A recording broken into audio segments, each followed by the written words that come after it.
Welcome back to another turn of Buy, Stack, and Emporium. Found a magic site in World Pillar here. This is the place that has unrest through the roof, and it was disappointing. The magic site was the Devil's Den, which increases unrest by 15, and I can summon devils, which, okay, cool. So maybe I'll send someone there to just start farming devils, but it's definitely not what I had in mind. We'll come back to the battles. Let's go through these messages real quick. Nature gems, earth gems, dominion and unrest, and lost some people but got some resources in the capital. Caught an Arcosophale scout that was here, so they I don't know if they were able to run away across the water. It's turn 22, and this lake is not frozen because I like it hot. So, and then some patrolling. World Pillar here. This is the place with unrest through the roof. I've got some patrollers, 20 of them, but I mean, I'm gonna need to send more satyrs to take care of business, although right now they're patrolling here in Stornwoods, where unrest is very high. I guess with it being so high, there's no reason for me to blood hunt there. I'm not gonna get any blood slaves. Can I do anything better with you? Nah. Well, I can make some wolves. That'll help patrol. Let's do that. Let's watch these battles. So here in Ard, we have Facia sending a raiding squad led by the Storm Captain. We'll get to his gear in a second. This is just PD, so Facia is going to win, of course. These infantry, they're size 3. They've only got the one attack and they've got minimal amount of protection, so I don't think that they're that good, but they're serviceable. Here's the Storm Captain. He's a great thug. He's got a Mace of Eruption and Mind Shield, so he's slamming squares for a bunch of fire damage, plus attack, lucky, and ranger boots. He's still net negative on fatigue, but all in all, he's got a great set of stats, and he's going to mistform himself, which is going to make him pretty much invulnerable to these guys. And there he goes. Me attacking this throne in Shadowglade. So, all told, I've got these Reavers, these Sacreds. Mixed in there is my Prophet. Move these Refrigerators. Bakemono Chief that was just bringing around these Reavers. And then I had another Mage somewhere. These guys are facing off against a bunch of Deer Tribe and Heavy Infantry, Barbarian, a Wizard with Water. This Wizard also has Water, but only Water 1 rather than Water 2. And then this Wizard with Fire.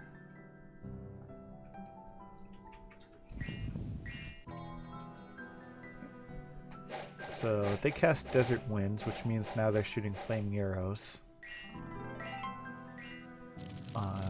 Lesser water elemental summoned. Water elementals, of course, are not ethereal, which is important. There's a fire elemental that the fire wizard summoned. This is only a size 3 elemental. He is ethereal. The fire is doing some damage to the Reavers, but it's also pissing them the hell off. So they've got Berserk in effect.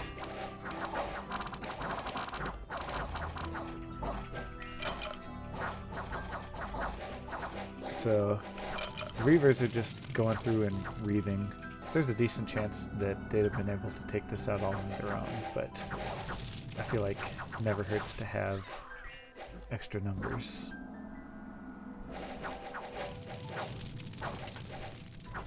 So yeah, they just move through those guys, then make it to the wizards, and at that point, like, Reavers versus heavy infantry is no contest.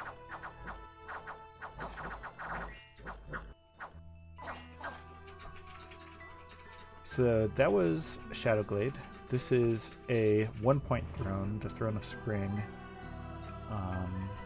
Yeah, 1-point throne. But it's got some nice bonuses. A gem.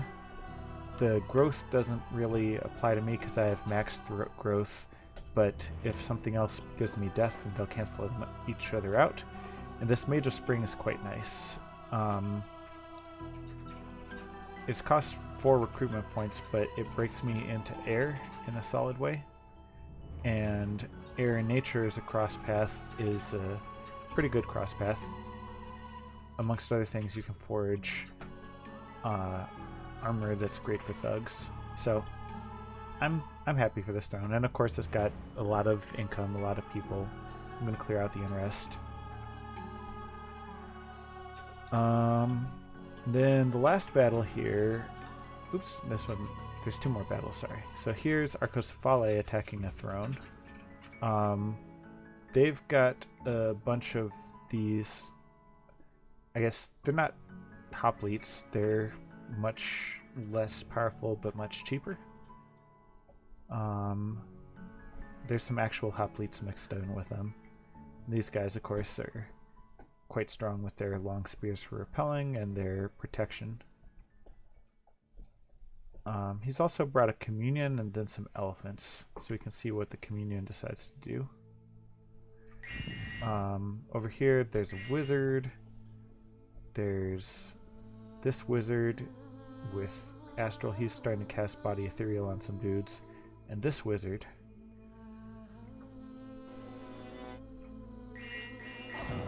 Light of the Northern Star. So now these guys have, like in the communion, have +1. Who was casting Paralyzed just then? Ventus.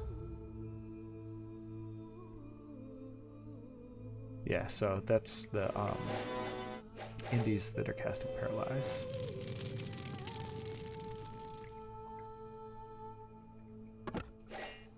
This wizard is summoning fire elementals. Alright, these guys are not in communion actually. They're just all spamming Mindburn, I think. Oh, they're all spamming Paralyze. Okay. So Arcocephale decided to lean pretty heavily into Thaumaturgy, which means that if I decide to fight them, then I should bring a lot of magic resistance. Now, Arco does not have anything that can do magic weapons damage, but they just have enough attacks that the quarter of them that make it through the ethereal will get some work done. Meanwhile, this ice elemental finds it's not very chilly. They brought an elephant to this. Okay, this is a lot of mystics that they committed to this battle. I don't know why. Okay. In any case, Arco is clearly going to win. This battle, that is. Unfortunately, I do not know which throne this was, although I can find out, and it might be worth a mage turn to do so. Yeah, let's do it. I can't do it. I can only scry within range 3, and that is range 4. Previously there had been a bug where you could have still scried, but they have fixed that, which is probably for the best. I can take a peek at this guy though. I think I will. It's definitely a level 3. Actually, there's no point peeking. I know which level 3 it is. So let's just research. In any case, we can see what Arcoscephale was up to, so that's good information to have. Research-wise, I'm still going to finish up Conjuration 4 and then ramp up Blood Magic, but it may be worthwhile for me to pick up Anti-Magic, which is... where is that? Yeah, Enchantment 4. Just so that if I end up fighting Arco and they decide to spam Paralyzed and stuff, I can protect my army against it. Finally, let's look at this last battle. Phasia versus Ulm. Phasia has Colossi Weavers, this time with no gems. They used up their gems from before. Some infantry, but they've basically turned this into a little raiding force. They've got several storm captains as well. And Ulm has PD, a few guardians and black knights that ran away from the previous battle, and their god is there too. He's still a 200 HP monster with regeneration. I'm not quite sure how he got up to 200 HP since his max is 165. He has a penalty of 16. But I guess I mean, you see the number there, same as me. There's something that I'm missing. Alright. So this guy lucks himself, quick himself. Okay, so they're just casting a variety of buffs. What did you do? Oh, you're just a captain. And without false fetters being cast on them, these guys stay as their normal threatening self. On the flip side, this guy did mist form himself, and he's got enough protection that this guy is not going to be able to smash through the mist form. So this is kind of a boring standoff. Neither of these guys can really hurt each other. What did you just do? Lightning Bolt. Lightning Bolt should still continue to be quite effective.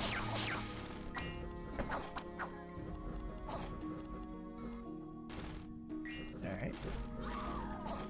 That guy just got blasted by militia, which is depressing. I mean, who gets blasted by militia? And the god is marching in.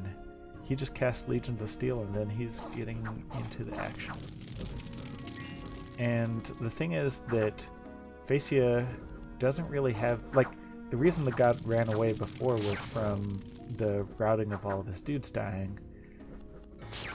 At this point, the PD doesn't count for much, and he lost comparably few dudes. So this guy is just running up and wrecking shop. And without Paralyze or anything like that, he's stuck just trying to Lightning Bolt this guy down, which is not going to be very effective. False Fetters, he's got magic resistance to deal with that. Like, Lightning Bolt is really what he needs to do here, and a lot of it. So these guys run up and try to stab a dragon with a Poison Cloud. It does not work well. And now it's just a question of how many of these guys make it out, and since they are sleeping, I'll wager a guess of not many. But my guess was wrong, because he also fell asleep, and that gave them time to run away.